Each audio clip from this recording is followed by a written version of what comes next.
ના દસ્તાવેજો જોઈશું। હેવન્સ લાઇટ અવર ગાઈડ સ્વર્ગીય પ્રકાશિત આપણને જે રાહ રસ્તો બતાવે છે, બતાવનારો આપણને બતાવે છે। તો હેવન્સ લાઇટ અવર ગાઈડ બોલવા થકી આપણને સ્વર્ગીય રાહ પ્રકાશ નહીં મળતો। તો એના માટે આ જે મનુષ્ય માટે ધાન્ય કણી છે અને પશુ પંખી ઢોર ઢાકર માટે કુદરતે આહાર માટેનો આધાર, જીવન જીવવા માટેનો એક આધાર મૂકી આપ્યો છે ને મનુષ્ય માટે છે ધાન્ય કણી, જેના થકી આપણું શરીર ચાલે છે। તો કર્મ કંસરી લાઇટ અવર ફાધરહુડ, લાઇટ અવર ગાઈડ, એટલે કે ધાન્ય કણી છે એ બાપ પદનો, પિતૃ પદનો જે સ્વર્ગીય પ્રકાશિત રાહ રસ્તો બતાવે છે। અને જે ઘણાના અંદરમાં પ્રશ્નો થાય છે કે ગવર્મેન્ટ ઓફ ઇન્ડિયા, ભારત સરકાર કેવી રીતે અને જે તે અધિકારી પદાધિકારીની અંદરમાં એમના પણ મગજની અંદરમાં જે ગાંધીનગર બેઠો છે, દિલ્હી બેઠો છે એ સરકાર છે। પણ સરકાર શબ્દ ઘણા બધા છે, એનો અર્થ પણ ડોક્યુમેન્ટ એવિડન્સના રૂપમાં આપણે ત્યાં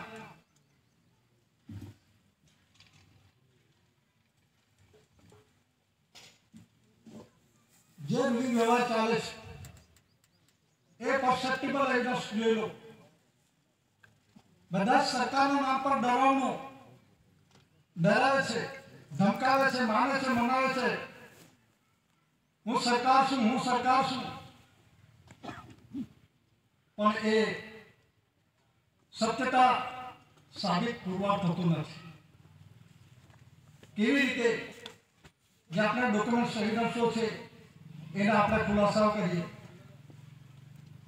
એમાં બોમ્બે ટેજરી રૂલ્સ 1960 વોલ્યુમ 1 ને 2 એડિશનની અંદરમાં આ બંધારણ થકી બંધારણ ખરો, ઘણાને જ્યુડિશિયલ કે નોન જ્યુડિશિયલ શબ્દની અંદરમાં સમજણ પડતી નથી, એટલા માટે નોન જ્યુડિશિયલ બંધારણ થકી બનેલા અપરસેપ્ટિબલ એવિડન્સના રૂપમાં ડોક્યુમેન્ટ એવિડન્સ ને ટેઝરી કોની છે એના ખુલાસાઓ થશે। ટેઝરી એટલે આપણે માના ઘરથી આવ્યા છે, જીવ જંતુ, પશુ પંખી, ઢોર ઢાકર જે ઉત્પત્તિ છે એ રેવન્યુનું છે। રેવન્યુ કોનું છે? રેવન્યુ એટલે મૂલક, અને જે મૂલકની ઉત્પત્તિ ખાધા વગર કોઈનું ચાલતું નથી। રેવન્યુ સર્વેના વરિષ્ઠ છે। Revenue government of India, Bharat સરકારનું છે। 8 ડિપાર્ટમેન્ટ રાષ્ટ્રપતિથી માંડીને પટાવાળા સુધી, ક્લાસ 1, 2, 3, 4, 5, 8 ડિપાર્ટમેન્ટ, 7, 12 ડિપાર્ટમેન્ટ એ બધા એની અંદરમાં આવે છે। અને ગવર્મેન્ટ ઓફ ઇન્ડિયા, ભારત સરકાર, revenue government of India Bharat સરકારનું છે। એના પરસેપ્ટિબલ એવિડન્સમાં આજે બોમ્બે ટેજરી રૂલ્સ છે 1960 વોલ્યુમ 1 ને 2 એડિશનની અંદરમાં એમાં પાના નંબર 334 ની અંદરમાં આપવામાં આવ્યું છે। 334 ની અંદરમાં કરન્સી એન્ડ બેંક નોટ છે। તો કરન્સી કોને કહેવી, બેંક નોટ કોને કહેવું? તે 1 રૂપિયા કરન્સી દસ્તાવેજ એ પરસેપ્ટિબલ એવિડન્સ છે એ આપણે જોઈએ। તો 1 રૂપિયા કરન્સી છે એવિડન્સ, આ શું બોલે છે, શું ચાલે છે, શું પુરવાર કરે છે, સેના થકી દેશનો રૂલિંગ વ્યવહાર ચાલે છે અને ગવર્મેન્ટ ઓફ ઇન્ડિયા, ભારત સરકાર કેમ લખ્યું છે એના પુરાવા છે। અને એ 64 ધરી રાષ્ટ્ર 142 ડેલિગેટ્સ 25 સપ્ટેમ્બર 1961 ના રોજ આ ડિક્લેરેશન કરવામાં આવ્યું છે, એના પણ ખુલાસાઓ થશે। પણ 1 રૂપિયા કરન્સી દસ્તાવેજ શું બોલે છે?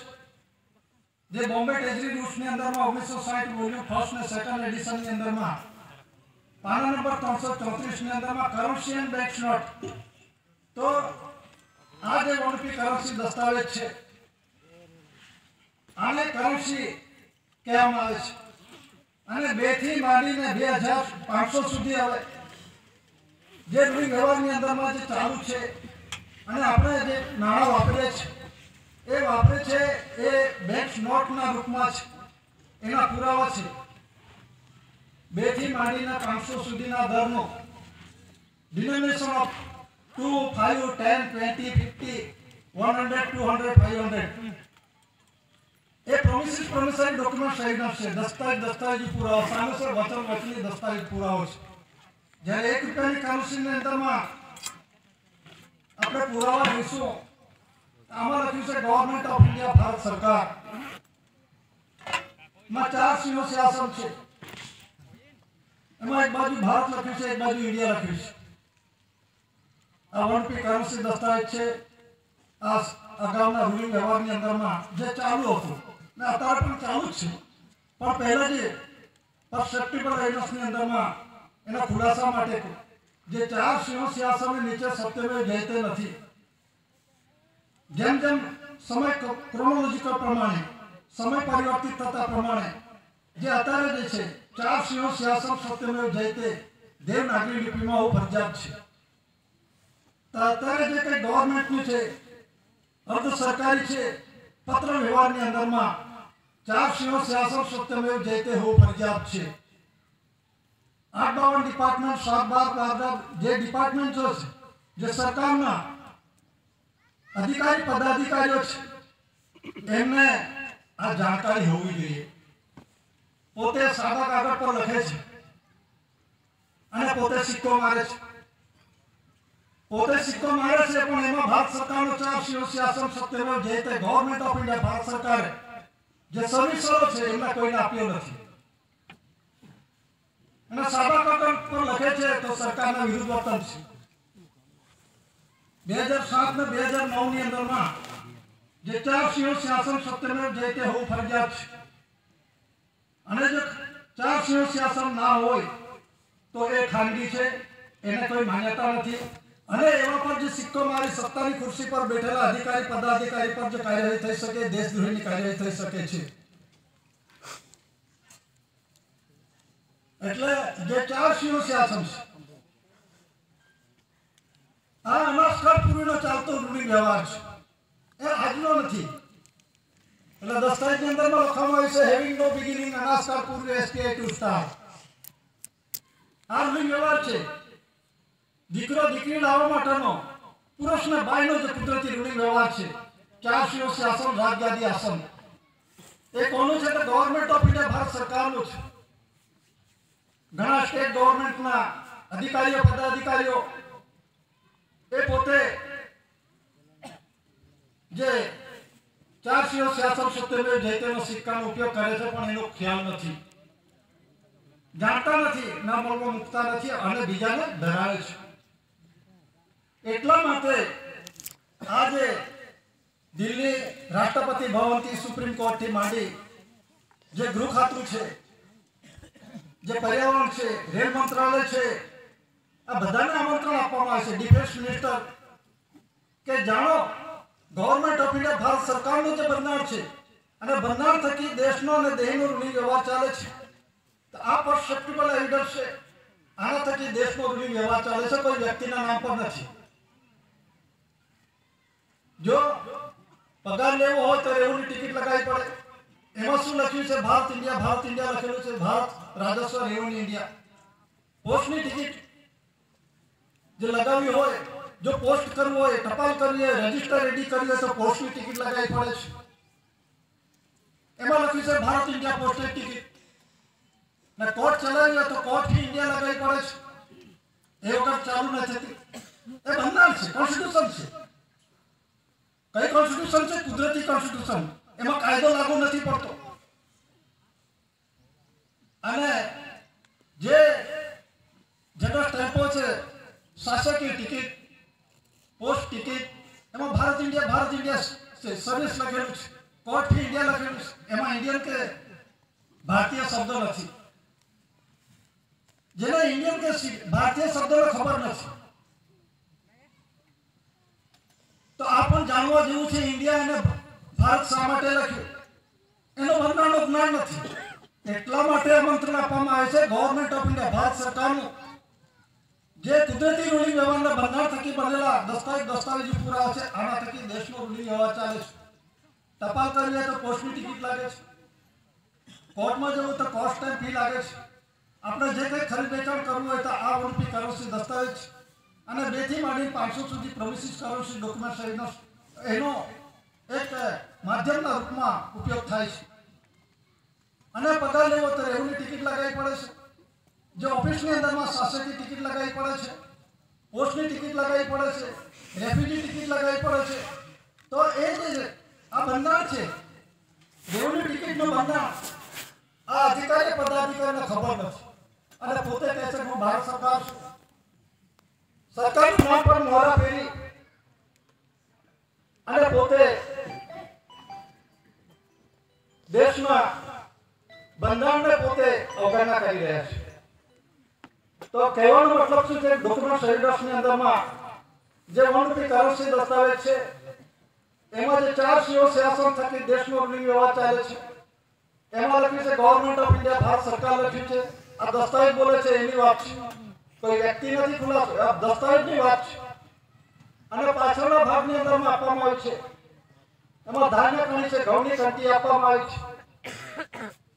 અને ઉપર લખ્યું છે ગવર્મેન્ટ ઓફ ઇન્ડિયા, નીચે લખ્યું છે ભારત સરકાર, ભારત ગવર્મેન્ટ ઓફ ઇન્ડિયા. જેના થકી ધાન્ય કણી થકી દેશનો રૂલિંગ વ્યવહાર ચાલે છે. એટલે આનો જે આ પરસેપ્ટિબલ એવિડન્સ વનરૂપી કરોસી દસ્તાવેજના જે ખુલાસાઓ છે એમાં 4 સીઓ શાસન થકી દેશનો રૂલિંગ વ્યવહાર ચાલે છે અને ધાન્ય કણી થકી દેશનો રૂલિંગ વ્યવહાર ચાલે છે. એટલે કે દેશ અને દેશ રૂલિંગ વ્યવહાર ચલાવવા માટે ગવર્મેન્ટ ઓફ ઇન્ડિયા, ભારત સરકાર છે. આ એક વિશ્વ પ્રસિદ્ધ જગ્યા છે. અને જે વનરૂપી કરોસી ડોક્યુમેન્ટ્સની અંદરમાં જે પ્રસિદ્ધિ છે એ પ્રસિદ્ધિની અંદરમાં 25 સપ્ટેમ્બર 1961 ના રોજ જે 9/61 ની જે પ્રસિદ્ધિ છે એની અંદરમાં પણ government of India, honour of India વિશ્વ પ્રસિદ્ધિ છે. તો એ વિશ્વ પ્રસિદ્ધિની અંદરમાં આ ડિક્લેરેશન થઈ છે. ગાંધીનગરથી દિલ્હીથી પ્રસારિત નથી થયું. એમના કોઈ એવા પાવર્સ નથી અને પાવર્સ હોય તો ખુલાસા કરજો. તો વિશ્વના 64 ધરી રાષ્ટ્રો, 142 ડેલિગેટ્સ જે પ્રતિનિધિ, રાજદૂત, એલચી વિશ્વના દેશોની અંદરમાં વિશ્વ શાંતિ માટે એકત્રિત થાય છે અને ઠરાવ કરો છે કે વિશ્વની અંદરમાં શાંતિ કેવી રીતે સ્થપાશે, એકબીજાનો આંતરિક ઝઘડો કેવી રીતે સમાવેશ થશે અને એની અંદરમાં દુશ્મનાવટ ન ઊભી થાય અને દુશ્મનાવટની અંદરમાં કોઈ જેમની પાસે અઢળક ધન સંપત્તિ, માલ મિલકત હોય અને બીજા પાસે જેને ખાવાનું પૂરતું ના મળતું હોય તો એ અસમાનતા ઊભી થાય. તો એ અસમાનતા ઊભી ના થાય અને જે જરૂરિયાતમંદ છે એને પોતે પોતાનો સંરક્ષણ, સ્વ બચાવ કરવા માટે પોતાનો આહાર કે આધાર કે કપડાં રહેવા માટે એને મળી રહેવું જોઈએ. અને ના મળે તો એની અંદરમાં એ પેટ જે છે, આપણે જે ખાલી પેટ હોય અને ભૂખ લાગે અને ખાવાનું ના મળે તો જનુની ચડશે, ગમે તે કરી નાખશે. જો એને થોડું ખાવાનું મળી જાય તો પેટની અંદરમાં શાંતિ થશે. એને કહેવાય શાંતિ, આ શરીરની શાંતિ. એ રીતે વિશ્વ શાંતિ કેવી રીતે થાય એ માટે વિશ્વ ડિક્લેરેશન કરવામાં આવે છે. એનો રિસ્પોન્સિબલ ઓનર ઓફ ઇન્ડિયા કોણ છે? આ ગાંધીનગર દિલ્હીથી પ્રસારિત નથી, એમનું ડિક્લેરેશન નથી કર્યું.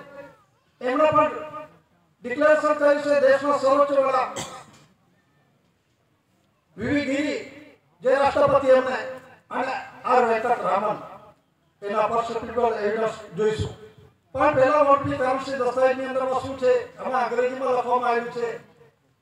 Mister Macmillan rephrased this in his speech and added, if the world is to service, it must learn to live together, government with government, people with people.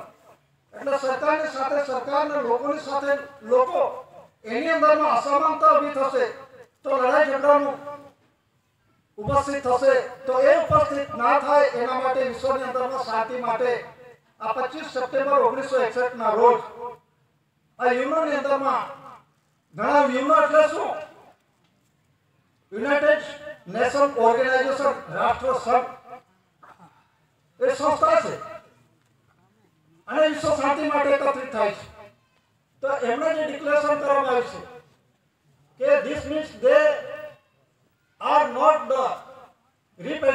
Of representative government એ જે representative government એની અંદરમાં ચોખવટ કરવામાં આવી છે